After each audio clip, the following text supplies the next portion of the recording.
Assalamualaikum, anda sedang menonton Sekilas Fakta 4 Januari 2023 bersama saya, Pia Ernadia.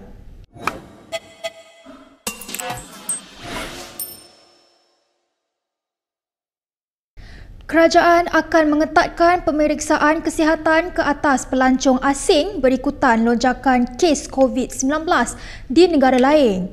Perdana Menteri Anwar Ibrahim berkata demikian pada sidang media yang diadakan selepas mesyuarat Kabinet hari ini. Soalnya, apakah langkah-langkah yang diambil sekarang? Maka semua tindakan yang perlu di pusat imigresen, termasukkan rakyat asing, itu akan dikawal dengan lebih ketat lagi. Dan dia tidak menjurus pada mana-mana negara, semua, ya. Maknanya terutama negara yang jumlah jangkitan itu angka lebih ramai, ya, termasuk Amerika Syarikat atau negara China, itu dipantau secara telus, ya. Penghujung tahun lepas, China melaporkan berlaku lonjakan kes COVID-19 berikutan varian Omicron yang merebak dengan pantas. Beberapa negara mengambil keputusan untuk menyekat kemasukan pelancong dari China ke negara mereka. Sementara itu, Anwar juga berkata sekitar 6 juta dos vaksin terpaksa dilepaskan kerana kurang sambutan. Kita ada vaksin yang cukup. Yang dilupuskan pun dah banyak.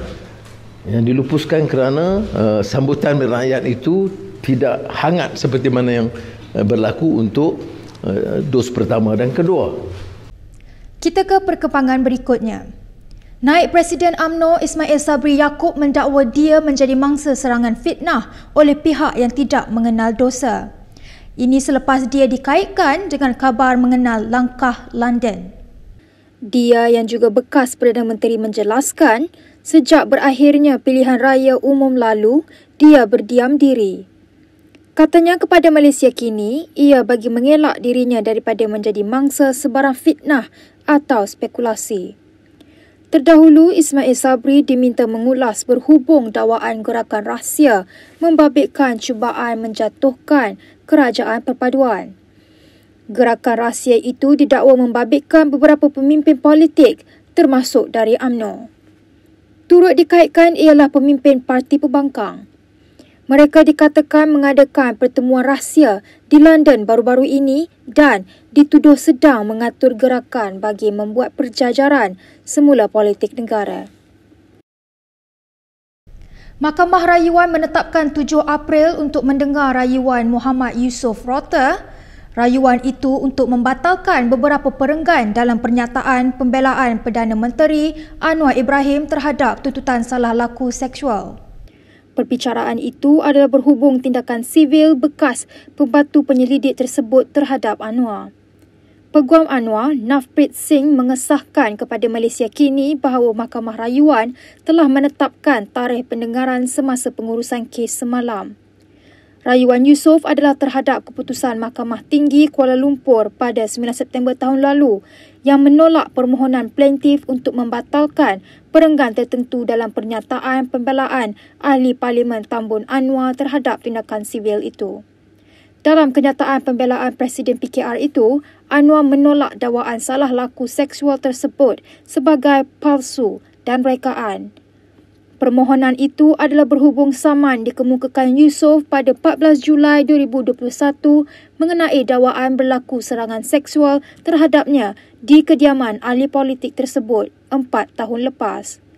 Anwar selaku defendant kemudian memfailkan saman balas terhadap saman dikemukakan Yusof. Berita seterusnya, Kementerian Belia dan Sukan akan meneruskan siasatan terhadap jurulatih bola tampar yang menampar 2 atlet remaja perempuan bulan lalu. Menteri Belia dan Sukan Hannah Yeoh mengesahkan perkara itu walaupun jurulatih berkenaan telah memohon maaf kepada ibu bapa atlet berkenaan. Hannah dalam ciapannya di Twitter berkata, siasatan itu diteruskan kerana isu tersebut bukan hanya mengenai seorang jurulatih atau 2 pemain.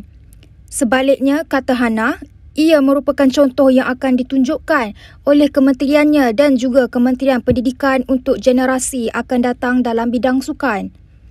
Insiden tersebut dilaporkan berlaku pada 14 Disember lalu semasa kejohanan bola tampar remaja bawah 14 tahun Malaysia ke-20 ketika perlawanan antara pasukan Melaka dan Johor. Jurulatih itu didakwa berang selepas pasukannya tidak mempamerkan aksi seperti yang diharapkan. Exco Kerajaan Negeri VP Shanmugam Isnin lalu berkata, Persatuan Bola Tampar Melaka akan menentukan nasib jurulatih itu hari ini. Semalam, utusan melaporkan, bapa kepada salah seorang pemain yang ditampar itu berkata anak perempuannya mahu jurulatih itu dikekalkan memandangkan perkara itu telah diselesaikan dengan baik. Menteri Komunikasi dan Digital Fahmi Fadzli meminta penjelasan daripada Digital Nasional Berhad DNB. Ini selepas syarikat itu mendakwa liputan rangkaian 5G di negara ini mencapai hampir 50% di kawasan berpenduduk.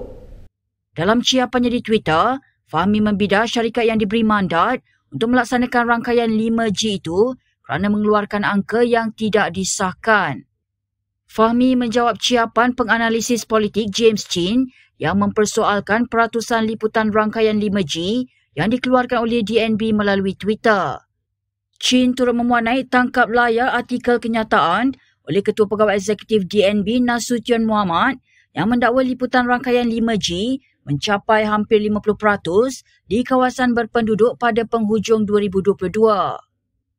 Profesor Pengajian Asia di Universiti Tasmania itu turut mempersoalkan berapa ramai pengguna di Sabah dan Sarawak yang menerima liputan rangkaian 5G mahupun 4G.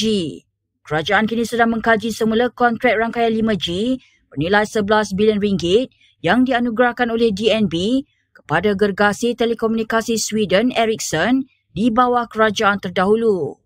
DNB menyasarkan untuk melaksanakan rangkaian 5G dengan 80% liputan kawasan berpenduduk menjelang akhir tahun 2024. Menteri Pelancongan Tiong King Sing telah meletak jawatan daripada syarikat perdagangan kayu yang berpangkalan di Sabah Timberwell Berhad. Perkara itu diumumkan syarikat tersebut dalam satu notis di Bursa Malaysia semalam. Sehingga peletakan jawatannya semalam, Tiong yang juga ahli Parlimen Bintulu ialah pengarah eksekutif dan pengarah urusan syarikat itu. Pemfailan Timberwell kepada Bursa Malaysia menyatakan alasan peletakan jawatannya adalah disebabkan komitmen peribadi lain. Presiden Parti Demokratik Progresif Sarawak itu dilantik sebagai Menteri Pelancongan oleh Perdana Menteri Anwar Ibrahim pada Disember. Terdahulu Timbalan Menteri Sumber Asli, Alam Sekitar dan Perubahan Iklim, Huang Tiong Si, turut meletak jawatan sebagai pengarah syarikat pembalakan Golden Sendirian Berhad pada 6 Disember lepas. Dalam perkembangan lain, bekas setiausaha politik kepada Anwar Ibrahim, Farhash Wafa Salvador, dilantik sebagai pengerusi 7-Eleven Malaysia Holdings Berhad. Farhash menggantikan Robin Tan, iaitu anak kepada Tycoon Vincent Tan yang telah meletakkan jawatan untuk meneruskan minat lain. Berikut beberapa lagi ringkasan berita untuk hari ini.